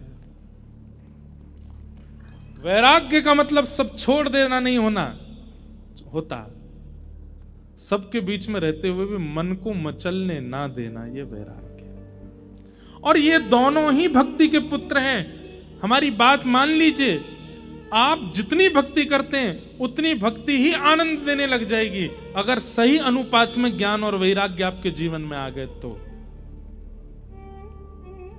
अतिशय ज्ञान, अतिशय वैराग्य भी भक्ति को प्रसन्न नहीं करते। बालक मां को ज्यादा प्यारा तो हमेशा ही रहता है, पर अधिक प्यारा तब होता है जब वो मां के अंडर में ही रहे। जैसे कई माताओं की शिकायत, अब तो बेटा तू हमारे हाथ से निकल गया, तब तक ये अच्छा था जब तक हम कपड़े पहनाते थे, हम खिलाते थे, हम ही तैयार करते थे। और बच्चे तभी तक ही अच्छे रहते हैं जब तक वो माँ के अंडर में रहें, माँ ही खिलावे, माँ ही पहनावे, माँ ही सुलावे, माँ ही उठावे, बालक बिगड़ता ही नहीं। जिस दिन बालक अपने शर्ट का बटन खुद लगाने लग जाता है, खुद खाने लग जाता है, अच्छी बात है, वो तो योग्य बन ही जाता है, पर कहीं ना कहीं जब अपने जीवन के निर्णय भी खुद लेने लग जाता है, वहीं से थोड़ा बिगड़ना शुरू हो जाता है। तो ज्ञान और वैराग्य कितने होने चाहिए कि भक्ति के अंडर में ही रहें, भक्ति से अधिक ना हो, पर हो तो हमारे अंदर, हमारे पास तो उतने भी नहीं है। भक्ति प्रसन्न तभी होती है जब ज्ञान वैराग्य हो। नारद जी महाराज से कहा कि महाराज मेरे पुत्रों को युवा कीजिए। नारद जी महाराज भ्रमण करते हुए बद्रिकाश्रम गए और बद्रीनाथ में जाकर के सनक सनंदन सनातन सनत कुमारों से कहा कि भक्ति के पुत्र ज्ञान और वैराग्य की योग्यता के लिए कोई साधन बताइए, ये दोनों कैसे प्रबल होंगे।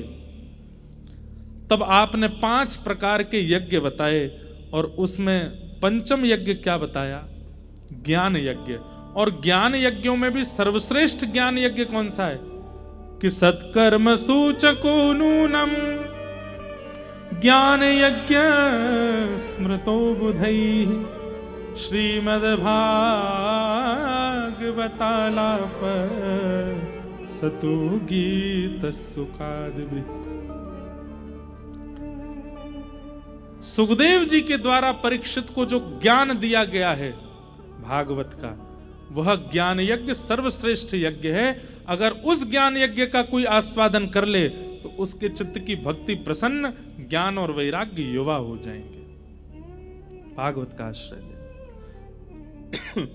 तब नारद जी महाराज ने आपसे आज्ञा लेकर के आनंद वन में भागवत की कथा कराई। और भागवत के वक्ता भी कौन बने? सनत कुमार। सनक सनातन सनत कुमार कथा सुनाने लगे। बड़े बड़े देवता ऋषिगण सब आके कथा में बैठे। जैसे ही भक्ति अपने दोनों वृद्ध बालकों को लेकर के कथा में प्रवेश करती है, भक्ति सुतौ तौ तरणौ गृहीत्वा प्रेमैक रूपा सहसा विरासित श्री कृष्ण गोविंद हरे मुरारे नाथेति नामानि मुहुर्वदन्ति। भक्ति महारानी अपने बालकों के साथ जैसे ही प्रवेश करती है, उनके दोनों पुत्र भी युवा होते चले जाते हैं। कथा का ये प्रभाव है। बहुत ध्यान से सुनिएगा। हम कितने बजे आ गए थे कथा में? 5:15, लगभग 5, 5:15। 5:15 बजे से अभी बज रहे हैं 7:15। पिछले 1 महीना में पहली बार ऐसा होगा 2 घंटे से आपने फोन नहीं उठाया अपना। कितने लोगों ने 2 घंटे से किसी ने मैसेज चेक नहीं किया? कब कोई कर भी ले गया हो तो वो तो भैया श्रेष्ठ है ही है। चलो फोन चला भी लिया हो, बीच में थोड़ा देख भी लिया हो, पर पिछले 2 घंटे से उठे भी नहीं आप। अपने पूरे 1 महीने को देखो, रात में सोने के अलावा इतने एकनिष्ठ होकर के आप कब बैठे थे पिछली बार? आपको भी याद नहीं होगा। ये कौन बैठा के रखा है आपको यहां पे? भागवत की कथा। और ये आपकी सामर्थ्य नहीं है कि आप यहां बैठ सको। भाई जब चिकित्सा होती है ना, तो पेशेंट हिलता ही नहीं है। उसको डर रहता है कि मैं हिला और सुई गलत जगह लगी तो। आपको नहीं पता है, पर ये चिकित्सा हो रही है। और चिकित्सा किसकी हो रही है? चित्त की हो रही है। इसलिए चित्त एकाग्र, तो इंद्रियां एकाग्र अपने आप हो जाती हैं। एक आध बार मन भी किया होगा, अब कोई कीर्तन गाएंगे महाराज जी तो हम उठ के पानी पीने जाएंगे, आ भी जाता है कई लोगों के मन में। लेकिन फिर कोई ऐसी वाणी, ये और सुन जाते हैं, ये और सुन जाते हैं। ये कौन करवा रहा है? ये आपका चित्त ही कह रहा है, भैया तुमने खूब बेंगलोर डुला लिया हमको, खूब चेन्नई ले गए, खूब बंबई ले गए, सब जगह की पिक्चरें दिखा लाए, सब जगह के, लेकिन यहां जो मुझे सुख मिल रहा है उसको मुझे होने दो। इससे मेरी चिकित्सा हो रही है, मुझे अच्छा लग रहा है। इसलिए वो चित्त ही बार बार, पैरों में भी दर्द हो रहा है फिर भी बैठा के रखता है आपको। उसकी चिकित्सा चल रही है। यहां पर भक्ति युवा हो रही है, ज्ञान वैराग्य युवा हो रहे हैं चित्त में, इसलिए आप बैठे हो एक आसन पर। भक्ति सुतौ तौ तरणौ गृहीत्वा प्रेमैक रूपा सहसा विरासीत श्री कृष्ण गोविंद हरे मुरारे नाथेति नामानि मुहुर वदन्ति। भक्ति महारानी नृत्य करने लगी। ज्ञान और वैराग्य, दाढ़ी मूछ सब चली गई उनकी। जो वृद्ध हो गए थे युवा हो गए, और युवा होकर के कथा में नाचने लगे। ये कथा का प्रभाव है। जो ज्ञान नष्ट हो चुका था पिछले 2 घंटों में, कितनों का तो जागृत हो गया होगा। जो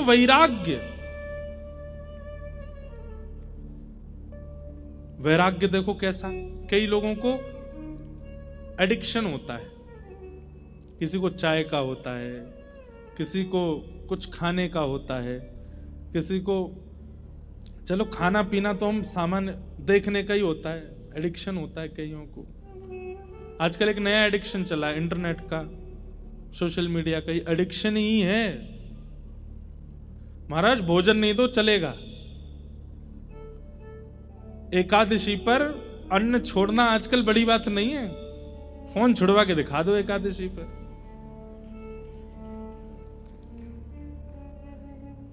गुरुजी द्वादशी कब लग रही है?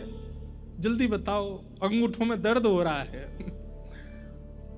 दर्श बिन दुखन लागे नैन, आंखों में दर्द हो रहा है, स्क्रीन नहीं देखी है।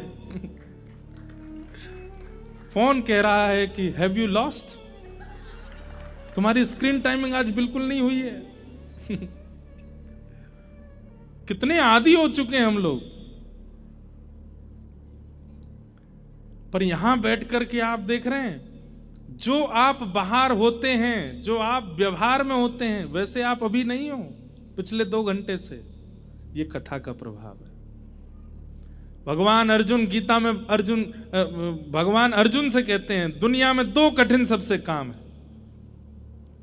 सबसे पहला, बिना किसी की सहायता के स्वाध्याय करना, बिना किसी ट्यूशन के, ट्यूटर के, बहन के, भैया के पढ़ाए बिना खुद ही पढ़ना, खुद ही उसका अवलोकन करना, बहुत कठिन है।